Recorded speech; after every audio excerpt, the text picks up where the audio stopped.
అర్థం నీళ్ళు బీటికి పోవాలా, అర్థం నీళ్ళు పంటల మీద పోవాలా.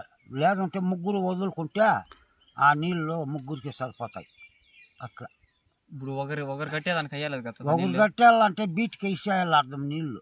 అర్థం నీళ్ళు వదిలేసి అర్థం నీళ్ళు వేసుకోవాలి. 3 ఇంచుల నీళ్ళు లేకపోతే నీ పైపులు గీపులు అంతా ఉడకొచ్చేస్తాయి. బాగా పడింది.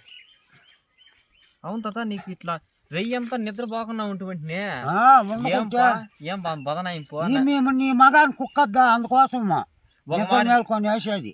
ఒక మాట చెప్పింటే నేనే బోర్ పడితే కూర్చోన్నారు కూర్చొని ఉంటావు. నువ్వు కావాలంటే ఆ బోరోళ్ళని కూడా కావాలంటే కొనుక్కొని అమ్ముకొని పోడుస్తావు అని చెప్పి నీకు చెప్పండి. రెయ్యంతా ఈ రగ్గు నువ్వు పైనావు, నువ్వు వచ్చి చూస్తే ఆ కర్రలో పనుకోండావే. అన్ని చేసిండప్ప, నిజమే ఉన్నాను పనుకోన్నాను కర్రలో.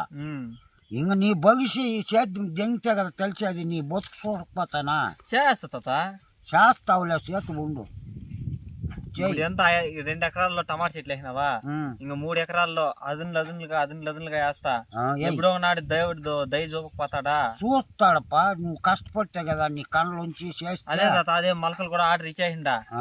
ఇంకా నెలకి ఒక 2 నెలలు 1.5 నెలల గ్యాప్ కి ఇస్తామని చెప్పిండారు. మొన్నే డబ్బులు కట్టా వచ్చిన 30,000 అంతటికి కట్టా వచ్చేసిండా. అది నీ డబ్బులే, నా డబ్బులు కాదులే.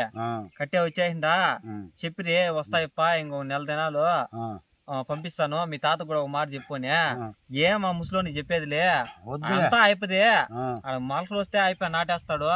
నాకు తెలియక నన్ను ఆ చెట్లు ఈ చెట్లు తెప్పించే ఓటు టమాటా తెప్పిస్తే ఏమి అగ్గిరా దీనికి ఉంగరం తొడిగేస్తాం మనకి.